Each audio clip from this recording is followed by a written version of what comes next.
Halo, selamat siang Sobat Genvest semua ya. Kembali lagi di CGSCND Sekuritas Indonesia di program Discord nih. Nah, gimana nih Mas Mino, apa kabarnya di hari ini nih? Baik, alhamdulillah. Gimana nih Aji kabarnya? Nah, kabarnya baik dan tentunya hari ini kita seperti biasa nih ya, akan nemenin teman-teman ya. Ini nemani di Discord di Klinik Saham di siang hari ini. Nah, kita mau nyapa dulu nih Mas ya, teman-teman Sobat Genvest yang ada di platform Discord.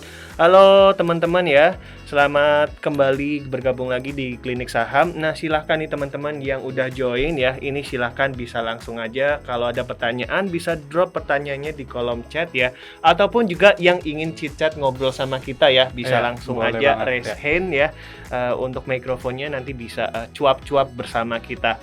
Nah, Mas Mino, di hari ini agak sedikit adem ya. Kita tadi malam nih Jakarta ini udah mulai diguyur hujan ya. Sama juga ketika kita ngelihat IHSG hari ini nih. 2 hari terakhir ini betul, cukup mengademkan hati kita dan juga beberapa sektor juga ini rata-rata positif ya Mas ya, hijau ya. Nah, tentunya bikin adem teman-teman Sobat Genvest yang join di Discord kali ini.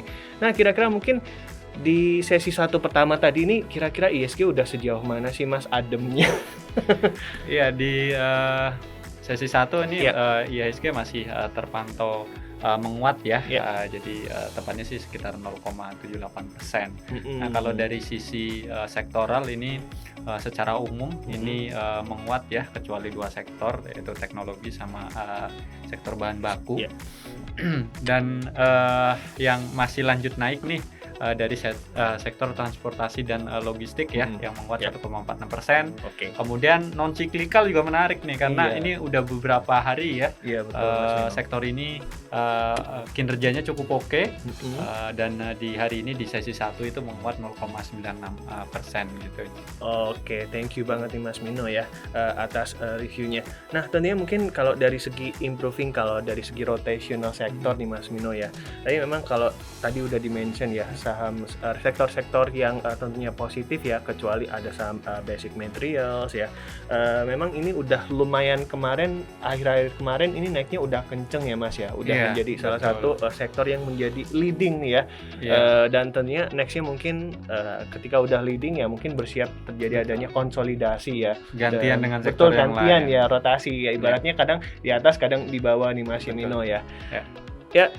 Nah, next tentunya yang kita akan bahas nih Mas Mino ya. Yang menarik nih ada saham properti nih ya, di tengah penguatan sektor-sektor yang tentunya menghijau yang bikin hati kita adem nih. Iya, ini di sektor properti ini ada berita yang cukup positif ya. Betul. Jadi kemarin di rapat kabinet tuh diputuskan bahwa pemerintah nih akan memberikan pembebasan PPN ya hingga 100%. Waduh. Ini berlaku untuk harga rumah kurang dari 2 miliar ya. Ini berlaku sampai Juni 2024. Dan setelahnya nih, setelah Juni 2024 sampai Desember itu PPN-nya tetap masih ditanggung, cuma 50%. Waduh. Nah, ini tentunya ini sentimen cukup positif untuk sektor-sektor properti ya, di mana kemarin sebenarnya hampir semua properti big cap ya ini naik cukup signifikan. Hari ini terpantau masih menguat, tapi mungkin nggak setinggi kemarin. Biasa lah ya, kalau sentimen itu per hari pertama momentumnya masih kuat, kencang. Hari kedua agak berkurang, dan tentunya ke depan ini akan dipengaruhi oleh hal-hal lain. Salah satunya mungkin adalah terkait dengan prapenjualan atau marketing sales. Nah, kalau dari sisi marketing sales yang bisa menjadi gambaran kira-kira kinerja keuangannya di kuartal 3 seperti apa, mungkin bisa dijelaskan nih, Ji. Ya, jadi teman-teman ya, sembari kita jelasin ya sektor atau saham-saham yang menarik nih untuk dibahas. Nah, sembari itu teman-teman yang ada di Discord ya, yang dengerin kita di platform Discord ini, silahkan kalau ada pertanyaan bisa langsung ketikin di kolom chat ataupun juga bisa raise hand ya, ngobrol bersama kita secara langsung ya. Nah, yang pertama yang menarik hari ini saham properti yang menguat nih Mas ya. Yang pertama ada saham Powon ya. Tadi di sesi 1 sempat menguat 2,3% ya. Kemudian juga ada saham CTRA yang terpantau ini juga ikut menguat ya, sekitar 1% ya. Nah, kalau dari segi marketing sales-nya sendiri nih Sobat Genvest ya, Powon sepanjang kuartal 3 ya. Jadi bulan Juli sampai dengan September di 2023 ini menguat nih Mas Mino ya. Jadi pertumbuhannya ini 20% secara year on year dibandingkan tahun yang lalu ya. Jadi total marketing salesnya itu sekitar 1 triliun rupiah. Nah, angka ini tentunya udah mendekati nih Mas ya. Target dari perseroan di full year 2023 itu di 1,6%. Jadi total perolehannya itu udah mencapai sekitar 66% dari target. Nah, tentunya di sisa akhir tahun ini yang tentunya perseroan bakal gencar ya supaya target 100%-nya itu bisa diamankan ya. Berarti tinggal Sekitar 34%. 34% ya Betul. sisanya kan. Jadi cukup oke nih Iya. pencapaiannya. Nah, kemudian yang kedua apa nih Ki? Yang kedua adalah saham CTRA. Ini Nah, tadi di sesi 1 berapa naiknya? sekitar 0,98%. Nah, ini kalau teman-teman perhatikan sekarang itu naiknya 2,9%. Waduh. Jadi kalau dari sisi marketing sales gimana nih? Oke, tentunya nggak kalah kuat juga nih dari segi daripada Powon ya Mas ya. Ya. Nah, jadi untuk kuartal 3 sendiri ya, untuk CTRA ini membukukan marketing sales sebesar 7,8 triliun rupiah ya. Nah, tentunya ini lebih tinggi ya daripada Powon ya, dan tentunya dengan marketing sales yang cukup optimal solid ya Mas Mino ya. Ini membuat CTRA ini mengupgrade ya, meningkatkan targetnya dari sebelumnya itu 8,9 menjadi 9,8 triliun ya. Nah, tentunya mungkin Kayak angkanya kayak dibalik ya. betul dibalik ya. Nah, tentunya mungkin kalau dibuat beli rumah itu mungkin kita udah bisa cuan banyak ya Mas, bisa bisnis kos-kosan mungkin ya. Ya, ini namanya bisnis properti ya. Bisnis properti, Angkanya betul, triliunan ya. Nah, tentunya peningkatan itu menjadi pertumbuhan sebesar 19% nih Mas dibandingkan tahun yang lalu.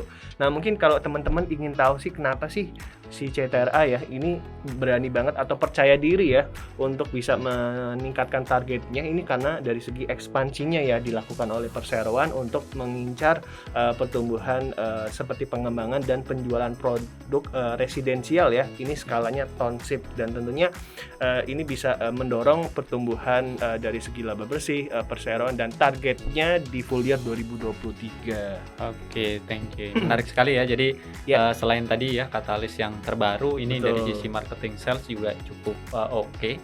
Nah, ini selanjutnya mungkin kita akan sedikit bahas ya salah satu sektor yang 2 hari terakhir ini menjadi motor penggerak IHSG ya. Yes. Walaupun mungkin saya cukup yakin teman-teman atau sobat Genvest itu kurang memperhatikan. Betul. Karena sektornya boleh dibilang kurang populer lah ya, yaitu sektor transportasi dan logistik ya. Hari ini menjadi leading sektor juga nih untuk kenaikan IHSG nih Mas Mino ya.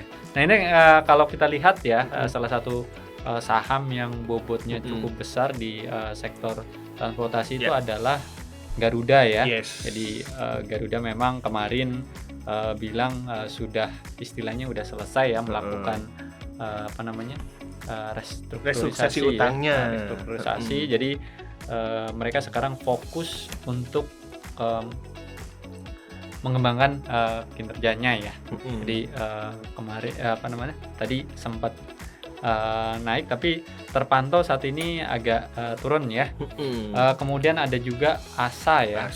Ini ASA juga penguatannya cukup besar, ini bahkan saat ini sekitar 9%. Wah, keren banget. Ini kira-kira ada apa nih Ji? Kenapa kok ASA ini luar biasa nih kenaikannya? Oke, jadi yang kabar terbaru nih Mas ya dari ASA ini yaitu induk perusahaannya yaitu ASLC ya, ini melaporkan telah melaporkan ya ini menyewa sejumlah lahan ya dari ASA. Nah, tentunya ini untuk bisa ekspansi jaringan dealer mobil bekas dari ASLC ya. Nah, diharapkan dengan adanya ekspansi tersebut ya, ini tentunya bisa memberikan dampak finansial di masa depan terhadap ASA maupun juga ASLC ya. Oke. Tuh, jadi tentunya ASLC juga hari ini juga naik juga nih Mas Mino ya. Cukup menarik. Cukup menarik. Ya, nah ini kemudian kita lanjut ke sektor yang cukup solid juga dalam beberapa hari terakhir, yaitu sektor non siklikal ya. Jadi di sesi 1 tadi misalnya kayak WIM ini masih lanjut naik, masih lanjut naik lagi. Ini saham nggak pernah berhenti naik nih. Naik terus naik gitu terus. Ya. Walaupun ada turunnya juga sih. Nggak ada naik terus. Oke, kemudian ada Japa menguat 3,67% tadi di sesi 1. Kemudian Cepin nih 4,46%. Nah, yang Aisa ini mantap banget nih. Mantap double digit ya. Hampir 15% nih. Nah, kira-kira ada apa nih terkait dengan sektor non siklikal? Kalau dari sisi beberapa emiten misalnya kayak Japa dan Cepin mungkin ini kalau kita lihat ya dari sisi harga bahan baku ya terutama untuk pakan ternaknya mereka kan cenderung turun ya. Jadi ekspektasinya sebentar lagi rilis kinerja kuartal 3 ini kinerja mereka akan lebih baik dibandingkan dengan kuartal sebelumnya.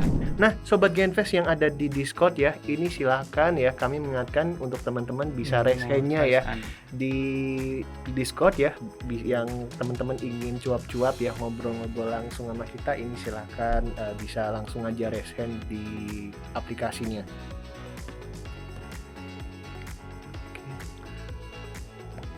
Oke, udah ada yang resen? Oke, kita tunggu dulu nih Mas Mino ya. Oke. Sambil ini dia. Udah ada ya. Ini. Halo, selamat siang. Halo, siang. Oke. Kedengaran nih, Pak. Halo. Nah, mungkin kita sapa dulu nih Mas Mino. Ya, halo. Halo, dengan siapa nih, Pak? Dengan Rio, Pak. Oke, dengan Pak Rio nih dari Bandung. Apa kabarnya nih Pak? Gimana Bandung? Udah hujan? Udah hujan belum Pak? Udah mulai hujan. Alhamdulillah. Semoga juga ikut adem juga ya. Iya. Nah, silakan nih Pak Rio ya. Kalau ada pertanyaan bisa langsung aja nih di-sharingkan bersama kita di siang hari ini. Ini Pak, mau tanya ke Mas Mino nih. Oke nih. Ngomong yang pemilu nih. Oke. Dengan pemilu, apalagi kan kemarin ini sebelumnya naik ya. Terus cerita pemilu juga kelihatannya agak-agak suram juga ya. Minyak naik, terus rupiah melemah. Terus kita mau pemilu, biasanya kan pemilu kecenderungan naik ya Pak ya. Ini berita pasar datanya agak sepi nih Pak. Iya, jadi